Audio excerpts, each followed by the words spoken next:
진행인지는 불분명하다고 전했습니다. 다른 지역에 떨어진 토마호크 파편일 수도 있다는 뜻입니다. 다만 미국 언론들은 초등학교 공격 당시 영상을 분석한 결과 미군의 토마호크가 사용된 게 맞다며 미군의 오폭 가능성을 높게 보고 있습니다. 트럼프 행정부는 조사가 진행 중이라면서도 여전히 이란 책임론을 제기하고 있습니다. Who we've seen in the intel moving rocket launchers into civilian neighborhoods, near schools, near hospitals. That's how terrorist regimes fight. 트럼프 대통령은 이란도 토마호크를 가지고 있다고 주장하지만 다른 발언이라고 평가하고 있습니다. 호주에서 열린 국제대회에 참가 중이던 이란 여자 축구 대표팀이 경기에 앞서 자국의 국가 연주 때 침묵을 지켰습니다. 이란 정부에 저항한 전쟁 중 반역자로 몰렸는데 호주 정부가 일부 선수의 망명을 허용했습니다. 정윤석 특파원입니다. 호주에서 열린 여자 축구 아시안컵 개막전. 킥오프 전 이란 국가가 연주되는데 선수들이 미동도 없이 침묵을 지킵니다. 대기 선수들은 물론 감독도 팔짱만 끼고 있습니다. 국가를 부르지 않은 건 정부에 대한 저항이라는 주장이 이어졌습니다. 이란 국영TV 진행자는 전쟁 중 반역자라고 비난했습니다. فقط من یه چیزی بگم که آقا با خائنین در زمان جنگ باید شدیدتر برخورد کرد. اینکه تو بری اونجا سرود ملی نخونی این اوج بی‌شرفی و بی‌وطنی. 이란 선수들은 이후 경기에선 거수 경례를 하고 국가를 따라 불렀습니다. 실제로 이란에 돌아가면 반역죄로 처형될 수 있다는 우려에 귀국 반대 시위까지 벌어졌습니다. 트럼프 미국 대통령도 호주는 끔찍한 실수를 저지르고 있다며 망명을 받아줄 것을 촉구했습니다. 결국 호주 정부는 선수 5명을 호텔에서 빼돌리는 비밀 작전 끝에 망명을 허용하는 비자를 발급했습니다. Australians have been moved by the plight of these brave women. They're safe here and they should feel at home here. 해외에 있는 이란인들 사이에선 현 정부에 대한 불만이 고조되고 있습니다. Mojtaba's leader is just fake. The people in Iran never liked this one.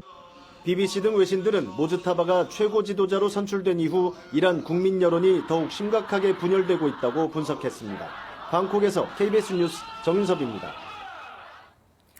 대구 경북 지역의 섬유 생산 업체들도 이번 중동 사태로 큰 위기를 맞았습니다. 이슬람 전통 의상의 원단을 생산하는 업체들이 수출길이 막히면서 애를 태우고 있습니다. 최보규 기자가 취재했습니다. 중동 여성들의 전통 의상 차도르용 천을 생산하는 경북의 한 업체입니다. 창고와 마당, 공장 내부까지 원단이 가득 쌓였습니다. 호르무즈 해협이 봉쇄되면서 두바이로 수출할 물량을 선적하지 못했기 때문입니다. 출고 자체가 안 되고 있고 선사에서 했다고 선박에 하치장에 지금 대기하고 있고. 이 원단을 검게 염색하는 업체도 함께 타격을 입었습니다. 염색 물량의 절반 가까이가 중동으로 수출되는데 요즘엔 일감이 대폭 줄었습니다. 중동 수출용 원단을 염색하기 전 전처리하는 공정인데 현재 이렇게 가동이 중단된 상태입니다. 국내 대표 섬유 산지인 대구 경북에서 중동 수출이 차지하는 비중은 약 12%. 베트남과 미국에 이어 세 번째로 큰 시장이 중동인데 핵심 판로를 잃게 될 상황입니다. 대구 지역에는 상당히 중요한 시장이고 중동 지역으로 가는 배들이 전쟁보험에 대한 요구를 많이 하고 있는 것 같은데 이거를 업체들이 좀 더 수월하게 확보할 수 있도록 대구시와 경상북도는 긴급 자금을 지원하는 등 대책 마련에 나섰습니다. 하지만 지정학적 위험이 해소되지 않는 한 업계의 시름은 깊어질 수밖에 없습니다. 기업들은 이번 위기가 연쇄도산으로 이어지지 않도록 정부 차원의 지원을 호소하고 있습니다. KBS 뉴스 최보규입니다. 중동 사태가 장기화되면서 정부가 기존 경제장관 회의를 비상경제장관 회의로 전환해 대책을 논의했습니다. 화물차 등에 대한 유가연동 보조금을 한시적으로 상향하기로 했고 석유 가격 최고 가격제도 예고대로 이번 주 안에 시행하기로 했습니다. 최인영 기자가 보도합니다. 중동 사태 장기화에 따른 경제 충격에 대비하기 위한 1차 비상경제장관 회의. 정부는 추경을 포함한 가능한 모든 정책 수단을 총동원하겠다는 입장을 분명히 했습니다. 우선 유가 급등으로 직접 타격을 받고 있는 교통, 물류업계 지원을 위해 유가 연동 보조금을 한시적으로 확대하기로 했습니다. 현재 유가 연동 보조금은 경유 등 가격이 리터당 1,700원을 넘을 때 초과분의 50%를 지원해주는데 이 비율을 70%로 높입니다. 화물차 38만 대와 노선버스 16,000대 등이 대상입니다. 이렇게 되면 25톤 화물차 기준으로 기름값 부담이 월 최대 44만 원까지 줄어들 걸로 정부는 추산했습니다. 이번 달 들어 이미 구매한 경유에 대해서도 보조금을 소급해 지급할 계획입니다. 석유 가격 최고가격제는 예정대로 이번 주 중에 시행하겠다고 밝혔습니다. 금주 중 석유 가격 최고가격제를 시행하겠습니다.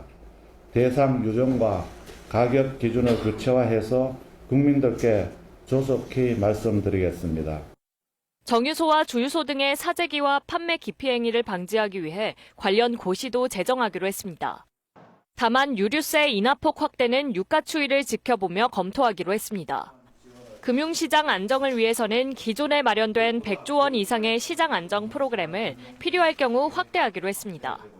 중동 의존도가 높은 품목의 수급 상황 모니터링도 강화하기로 했는데 나프타의 경우 대체 수입원 등 수급 차질에 대응하기 위한 방안을 신속히 마련하겠다고 밝혔습니다. KBS 뉴스 최인영입니다. 이 관계자가 이재명 대통령 사건의 공소 취소를 검찰에 요구한 일종의 거래를 제공해 정치권이 들끓. 더불어민주당은 그 음모론이라고 비판했고 국민의힘은 사실 대통령 탄핵감이라며 특검하자고 요구했습니다. 이른 거래설 유튜브 방송이었습니다. 정부 고위 인사가 건 검찰에 요구입니다. 개혁 하려 했다는 입니다. 고위 메시지는 공소 취소해 수당 내 강경파 정부가 요구하는 상황. 의혹 제기에 민주당이 나왔습니다.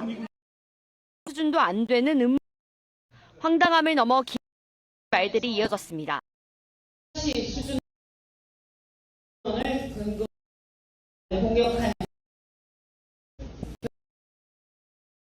법무부 이라며 거래 당사자가 누군지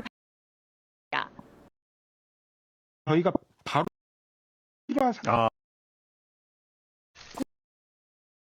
를 밝혀야 한다고 나섰습니다. 이는 중국 탄핵도 가능한 공소 취소 시 요구했습니다. 이 개혁을 이해가 공소 취소 정일 것임을 로 이 대통령 기소를 밝혔다.